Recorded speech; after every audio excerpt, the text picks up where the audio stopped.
संबासुर नाम का एक राक्षस प्रसूत में ही प्रद्युम्न जी जब पैदा हुए थे, प्रसूत में ही थी, तभी उसको उठाकर ले जाकर के और समुद्र में जाकर के फेंक दिया।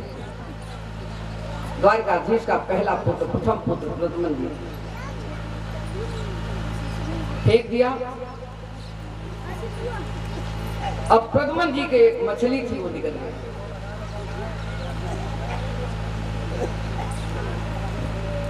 इधर रुक्मिणी बेकल हो गई कि मेरा पुत्र, मेरा बच्चा कहाँ चला गया। सब जगह सब लोग भूल रहे हैं, सैनिक लोग, अनुचर लोग सबको लगा दिए, पर पता नहीं लगा कि प्रद्युम्न जी थे। व्याकुल हैं, उनको कहीं दिखाई नहीं देता। तो एक मछुआरा गया मछली पकड़ने के लिए समुद्र में। तो देखता क्या है कि वो मछुआरा जब जाल डालता है, उस जाल के अंदर, वो मछली के अंदर जो प्रद्युम्न जी थे, वो मछली वहीं आ गई। मछली फंस करके आ गई और ला करके वो अपने महल में दे दिया। संबासुर असुर था, भोग विलास करने वाला, मांस मदिरा मीट मच्छी खाने वाले, यही सब भोग था इनका। अब जब वहां मछली को काटने वाला काटने लगा, तो देखता क्या है, उसमें से खूब सुंदर सा बालक निकल जाता है। मछली के अंदर हाथ दिखाई दिया, हाथ देखते ही काटने वाला जो था वो बंद कर दिया, ये क्या चीज है। देखता है तो मछली के अंदर बहुत सुंदर दिव्य बालक निकलता है, बहुत सुंदर बालक। संबासुर बोला, ये हम क्या करेंगे, बच्चा को लेकर के आया है मछली को, मैं तो पैदा हुआ, मैं थोड़ी इसका पालन करूंगा, ले जाओ किसी को दे दो। विद्यावती नाम की एक महिला थी जो उनके घर भोजन बनाती थी। विद्यावती नाम की महिला जो थी, जो भोजन बनाती थी, वो ले जा करके उस बच्चे को विद्यावती को दे दिया और कहता है अब तुम इसका पालन करो। जो भंडारी था वहां का रहने वाला रसोईया, कहती है ये किसका बालक है। बोले कि मछुआरा लेके आया, मछली निकल गई थी, पता नहीं किसका बालक है, मुझे नहीं पता।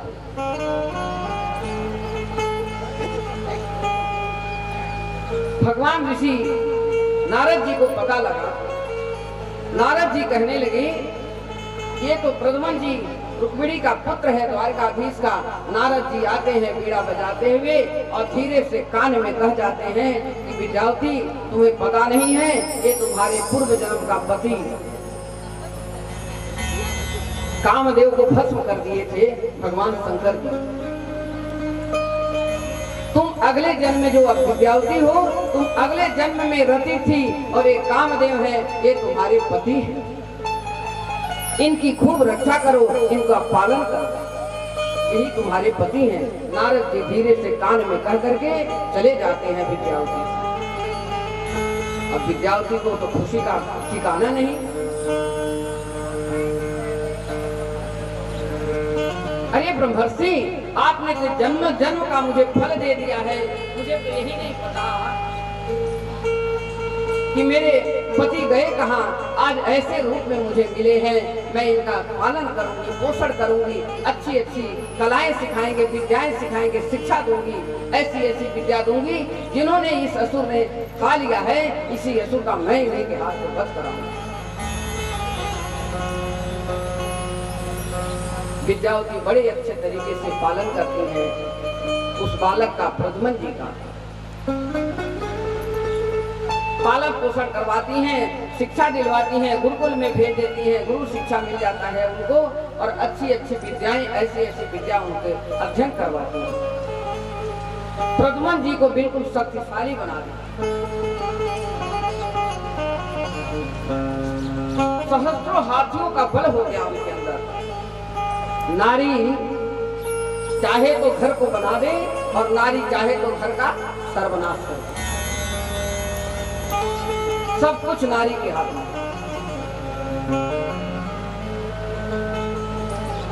विद्यावती ने बहुत अच्छे तरीके से पालन किया। प्रद्युम्न जी बड़े हो गए, उम्र उनकी 16 साल की हो गई। ऐसे लग रहे हैं कि कितने महान पुरुष हो गए।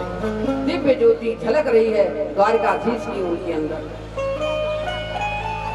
जो देखता वही प्रसन्न हो जाता उनको देखकर।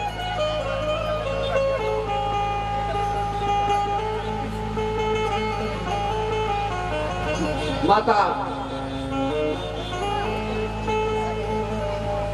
अब देखिए, पत्नी है, अगले जन्म के वो पति हैं, इस जन्म में वो किसकी सेविका बन गई बताइए।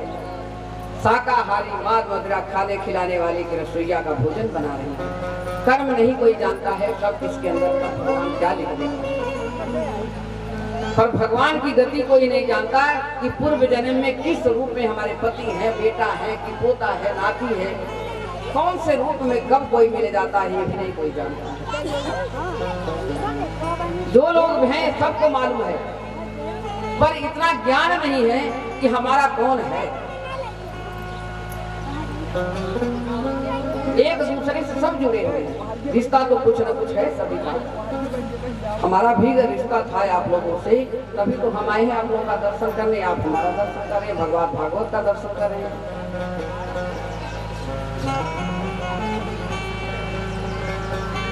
प्रद्युम्न को पता लगता है कि नारद की बात सत्य है, विद्यावती बताती है, संवासुर से खूब युद्ध होता है और प्रद्युम्न जी संवासुर का सर्वनाश कर देते हैं, मार देते हैं। बड़ी युद्ध संग्राम होती है।